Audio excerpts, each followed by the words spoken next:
So guys, today I'm going to take you into my back office and I am going to include you in my process of evaluating my email management system. Now, we are not going to do this whole thing today, but I do want to share a couple of things with you in relation to evaluating your systems that I feel that you need to know. And because I am in the process of doing this myself, I thought it would be a good time to just talk about what I'm going through, what I'm doing, and how you can also begin to do this in your own environment. So the first thing that you need to know is that I have been, I've had my EMS for a number of years, and this is actually my second EMS system that I'm on. And I don't know if I'm going to stay on this one or move to a different one. So there's no determination has been made to date. I am just in the beginning process of figuring all of that out. So usually what happens or how an evaluation comes about is you either feel like you have outgrown the system that you're on. Maybe you don't have a system. And so now you're trying to evaluate what systems you need to have in your business. Or maybe you have just been you just don't like the system anymore that you're using. Maybe you've had some problems with customer service, or you've had problems with utilizing the tool. And so you know it's time for you to evaluate what else is out on the market. So whatever your reasoning is for looking at additional tools, other than just seeing a shiny new object and being tempted to switch, that I am totally against letting that guide you. But ultimately, if you have a true reason for switching tools, this is kind of the process that I would recommend that you go through. So the very first thing that I want you to do, or that I do in my business, is I really evaluate the time that I have and like all of the requirements and parameters that I need to work within. So scoping it out, and I'm giving you some project management terminology as I'm going through this, but ultimately scoping out what is it that I'm trying to do? What are the goals? How am I going to be doing this and all of that? So as far as I'm concerned, the goal that I have is to find a tool that is right sized for me, that is no or low cost, and that fulfills all of my needs as it relates to my business today and where I see it going within the next year or two. The other thing that I have or need to identify are all of the different requirements that I have for my current EMS and any that it is not currently meeting. So with any tool that is specifically for those of you who have a tool and you're looking to evaluate other tools, tools are not apples to apples all the time. You're going to have, this tool is going to have a lot of bells and whistles. They're going to call it something else other than what your tool is having. There may be features that are exactly the same, but they're calling them two different things. And there may be additional features that maybe you don't have in your current tool. You never thought that you needed it, but once you hear about it, it's one of those things that really triggers you. And now all of a sudden you have to have it, right? So to eliminate and kind of blind out your research and your evaluation, the first thing you need to do is create your requirements list. So your requirements list is really going to niche down and say, when you think about this event or doing this action in your business, what do you need? It doesn't matter what tool you're using. You need this functionality or these features in what it is that you're doing. So when I think about my email management system, I use automation. And what automation is, and again, this depends on what your definition of automation is. So you need to be clear, right? And not just say automation. When someone signs up for my mailing list, I have a sequence of emails that I want to go out, and I want them to go out in a specific time frame. So you sign up for my mailing list, you go through the welcome sequence, right? And which is a number of emails that are just introducing you to my business and what to expect and what are some options or features that you have and how to work, kind of like the logistics of working with me and being on my mailing list. So once you finish that welcome sequence, I don't want you just sitting there and not having emails come to you. And I don't always send emails out every single, like I'm not physically going in and sending an email every single week. I have content, right, that I want to share with every single one of my subscribers. And I feel that it is very pertinent to what it is that they're coming to me for. But I don't want to sit at my computer every single week and have to come up with content that I'm sending out. There's value in what I've sent out before. So I've created an automation of sorts, and in some systems, it's called a sequence, where you are going through, and after you finish the welcome sequence, you go over into this bucket, and it has maybe 30 emails that I have queued up to go out each week if you are tagged with a specific category. So for my business people who sign up for the business track, they have about 30 or 40 emails that have already been written and put into this queue. And so each week it's a progression and it's building on top of each other as you go through it. It's not time sensitive. It's just content and information that you as a side hustler or entrepreneur need to have or know in relation to process. So that is something that is very important to me. And I have gotten a lot of feedback as to the value. So I definitely want to make sure whatever tool I use has the ability to create this evergreen newsletter, if you will, of people being able to just sign in and start down that journey, right? That roadmap that I'm leading them on. Additionally, I have it set up so that when they reach a certain place in that evergreen system, and I think it's like email 5 or something like that, we've told a story, we've built up to a certain point. I want to then offer them the ability to take a course that I have that goes deeper into that topic. And so it pauses the newsletter, moves them over to this section over here, takes them through this automation, right, of explaining why they want to take this course, where the value is, yada, yada. And hopefully from that, they will realize, oh yeah, I do need to take this course and go and purchase it, right? Which that part of the automation. Let's say they finish that and they didn't buy, which is perfectly fine. When they get done with that, it then restarts this sequence, this evergreen newsletter, and allows them to continue from where they stopped, continue on down. So that is really important for my business. And I want to make sure whatever tool I go to either has that a similar methodology of being able to start and stop a newsletter, an evergreen newsletter of sorts, and move you over here temporarily. And when you get done, move you back, right? Because that is what I want to have a clear-cut journey and automation.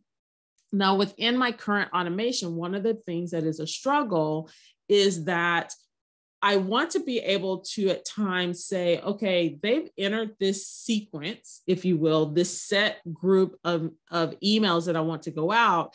This one I want to go automatically. This one, I don't really care within their journey when it goes. It can go 2 days later, or it needs to skip a day and then go. But this one right here, I have a set date when it needs to go out. So we need to make sure that it goes out on this day. And if that date passes, it will skip over it. I really want a tool that can do that, and my current tool does not do that. Now, have I evaluated if any other tools have that functionality? Absolutely not.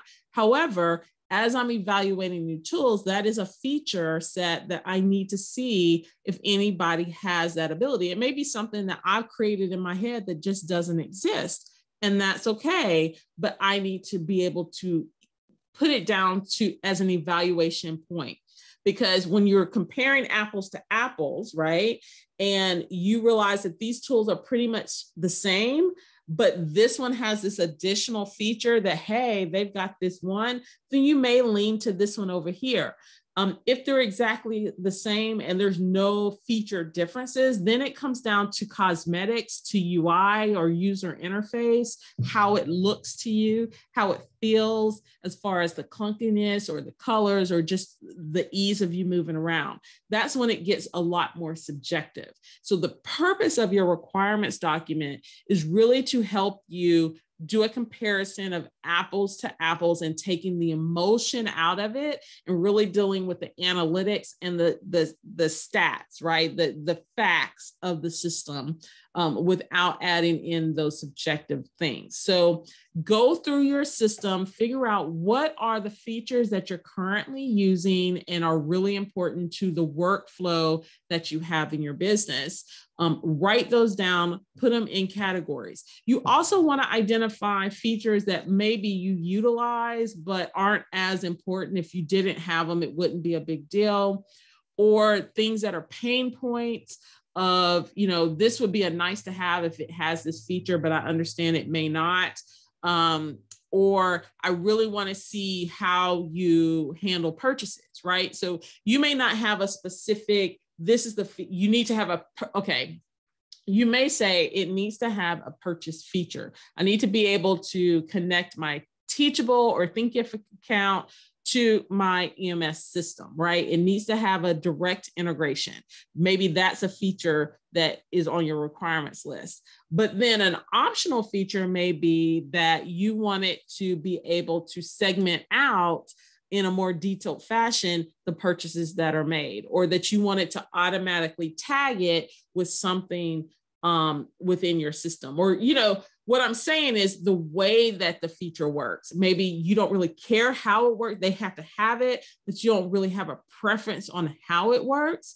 And so under that feature requirement of have a purchase or integration with your course tool, right? Under that, you may have an optional note that says need to demo that section, need to understand how that section works.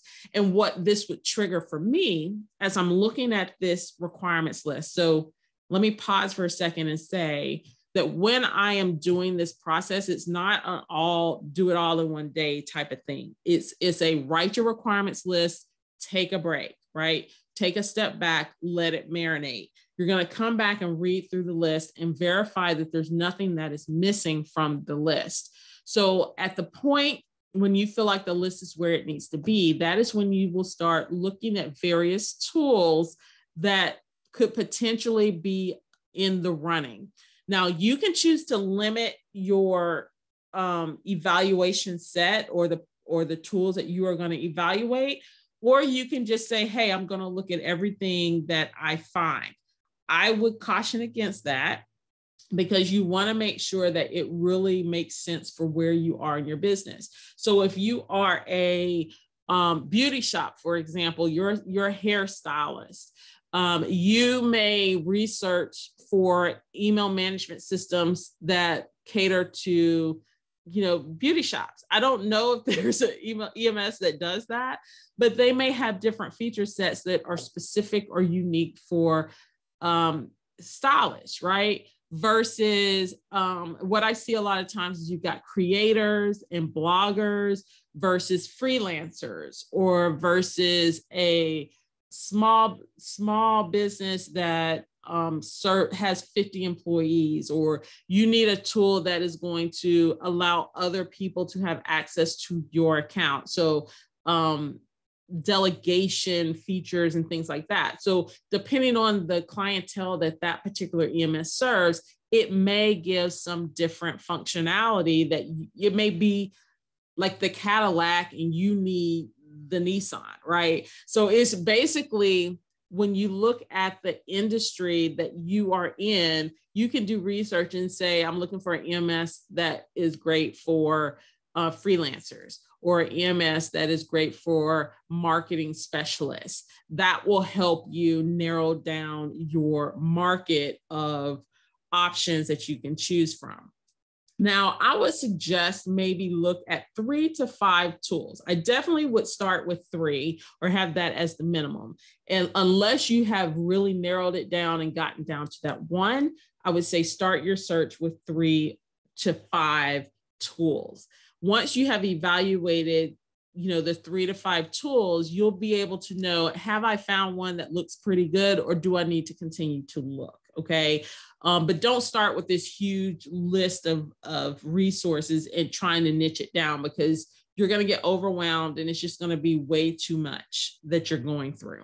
So when I'm looking at the tools, let's say that I've chosen my 3 to 5 tools, what I'm going to do next is I'm going to look at what the ratings are, looking at customer service, looking at just what have their users, what are people out in the market saying about this particular company? Are they getting the 4.5 out of 5, or are they more towards the 2.5 out of 5? That will give you kind of an idea of what they're known for or what the feeling is out on the market. Obviously, if they're a 2.5 out of 5, I'm going to hesitate, and I'm going to make sure that I'm really getting in there deep and figuring out what are the complaints, and let me see if that's a complaint or something that is important to me. The other thing that I would recommend, okay, so when I say do research as far as where they stand in the market, there are a lot of tools out there that do reviews online.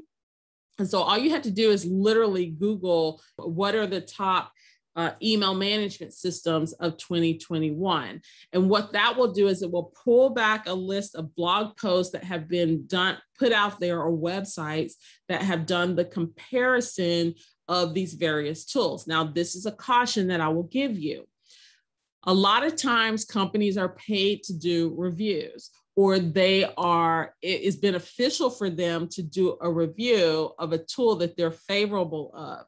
So you want to make sure that the company that is doing it is unbiased as far as which one is going to win. And they're really doing a true apples to apples comparison of tools and not skewing the viewpoint of that. Okay. And you can kind of see that when they're writing, you can kind of tell when it's a little bit more skewed than not. Some of that is just writing style, but others, again, you'll know if they're a specialist in, for example, MailChimp. If they're a MailChimp specialist and they've got the little icons on the websites of, hey, I'm a certified MailChimp specialist, well, any review that they're going to do on an EMS is more than likely going to be skewed in the favor of MailChimp.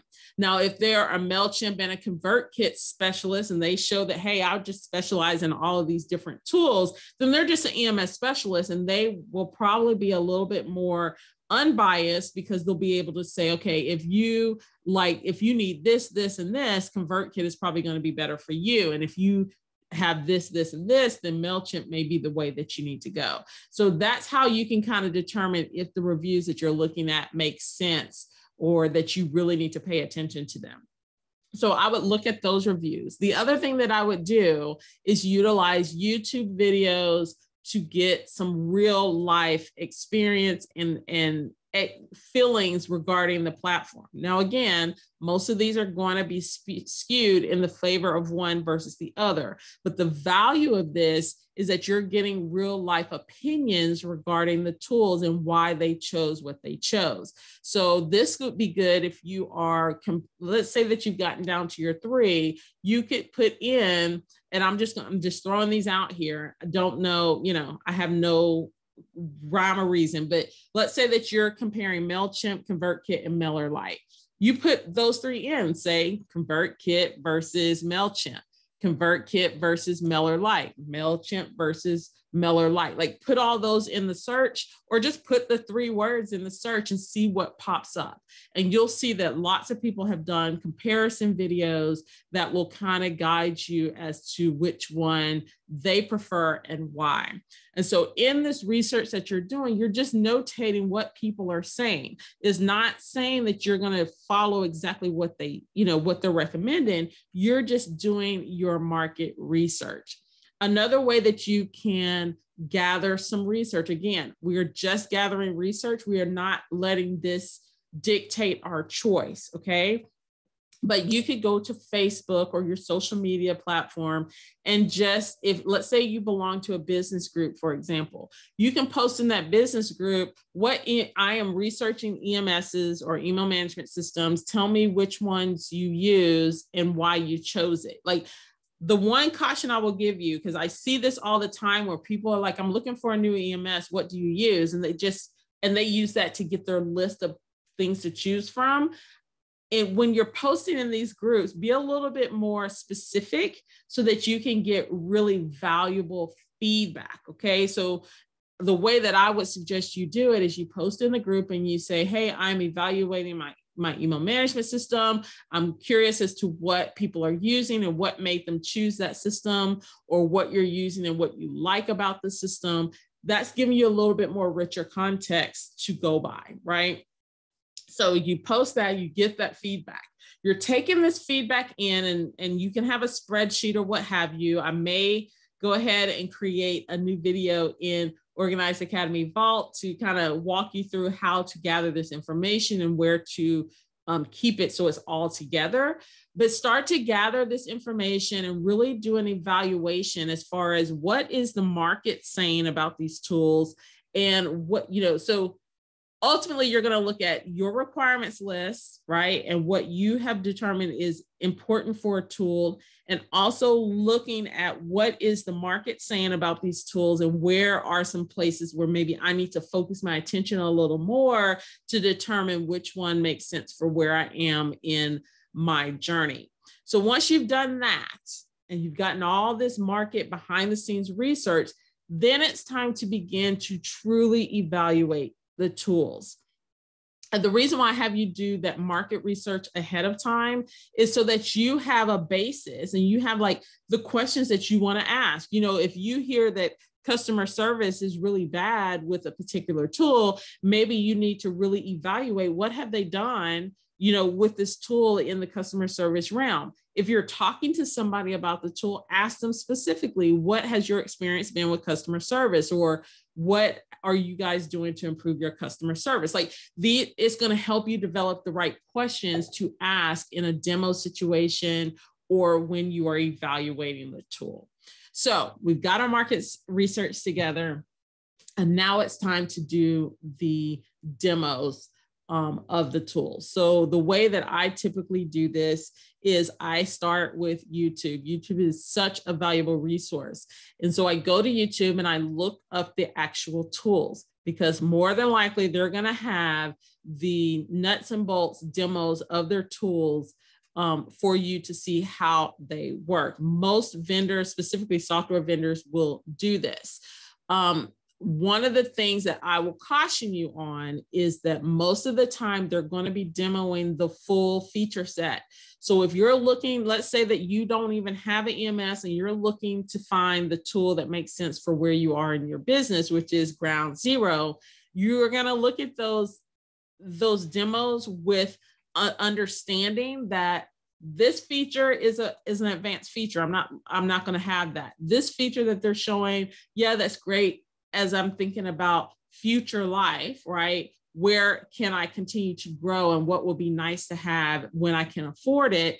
But for now, your feature set is going to be much, much smaller. So if you're looking at demos from a standpoint and you're needing a free feature set, then you can put in free, ConvertKit free version, MailChimp free version, MailerLite free version. And that way you are hopefully will find a demo that either A, is just showing the free version feature set, or it will within the demo determine or show what is a free version versus what is a paid version feature. Okay. So start with those videos, because that's going to get you kind of just from a user interface and answering some of your basic questions from a requirement standpoint. The other thing that you want to be careful of when you are looking at these videos is when were the videos created? Because if they were created 5 years ago, the tool may have had, a ton of upgrades since that initial one was done. So you want to make sure that you are looking at the most recent video. If you're not finding recent videos on YouTube, go to the resources website. So I would go to MailChimp's website and look to see if they have demos on their website, because some companies don't put it on YouTube. They just keep it because they want you in their ecosystem. So you can check there as well. Okay, so we've looked at YouTube, we looked at the websites and looked at their videos from their website. The next step is to set up an actual demo. So you can either find a certified resource who can, provide a demo for free for you to review the tool, or contact the company directly and say, hey, I'm looking at your tool. I would like to have a demo. What can I do? And they may have like scheduled demos or something like that for you to review. Definitely get a clear understanding of what the tool's functionality is and how it matches up with your requirements list. And then also getting the questions answered regarding the review and the research you did from the market. Okay. So based on that, you've done all your research, you've watched all the demos, you've kind of got an idea at this point, which ones you're leaning towards, right? Now you just do a comparison. Now, one of the things I did not state is when you're doing these watching these YouTube videos and doing these demos, you should try to do them one type or one system at a time. So for example, I've got my requirements list. Today, maybe I'm going to go and look at ConvertKit and all of their videos, and it's like a ConvertKit day. And I'm going through and I'm trying to go through the requirements list and check off things as I see them, or write additional questions as I see them and as I'm watching these videos. And maybe 2 or 3 days from now, I'm going to go in and I'm going to look at MailChimp and I'm going to do the same thing. And then 2 or 3 days from there, I'm going to go and look at Aweber and see what their options are and write those down. So you don't want to do all of the comparisons in one day, and you don't want to mix them all together. The reason is because after you start looking at these demos, they're all going to start blending together and you're not going to remember which tool had what thing. You also want to make sure that you are documenting what you are seeing and keeping those separate. So when I say you have a requirements document, you actually have a check sheet. It could be an Excel document or a Word document where you're walking through it as you're watching the demo and making notes to say, okay, yes, it has this feature, but here are some concerns that I have. I do this typically in an Excel spreadsheet or a Word document with a table. So the requirement is here and there's a blank space for me to fill in how it met that requirement, or where I saw that there was things lacking, and did it meet my needs, or do we need to continue to look? Is this a positive or a negative, a pro or a con? And then that way at the end, let's say I've done all of those reviews, I can sit down and put the sheets together and do a comparison, apples to apples, looking to see, okay, this product, it was a con in this column, but these two were positives. Okay, so now I'm seeing apples to apples, and I'm able to really, without the emotion, remember, we're taking UI out of it, we're taking the subjective stuff out, and we're really looking at the feature sets of what really makes sense for your business. So once we narrowed it down, that's when you bring the subjective back in and you say, okay, this one is the right one for my business, and this is the direction I'm going to go. And then you can continue on. So obviously this is not a process that is an overnight process. It's something that takes a little bit of time. So I definitely recommend that you start looking at tools 3 to 6 months ahead of time. Okay. Now in the law firm where I work, and we do this on a regular, we're actually going through this process right now for several tools in our tool set. We start years, like a year, or it's usually about a year to a year and a half in advance. And that's because we've got to do the reviews.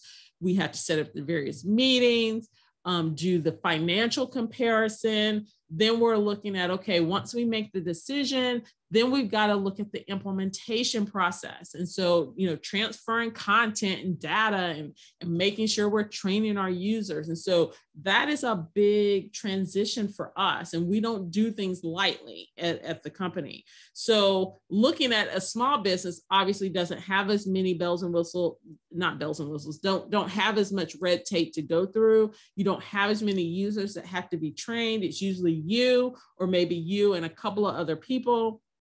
So your window of time that you need is going to be reduced. However, you do want to maintain enough time for you to not only make the decision, but also to implement and to test, because you want to have a hybrid system of sorts. If you have something already, you want to create a hybrid system where you can put it in place and run some beta tests to make sure that things are set up properly before migrating data in.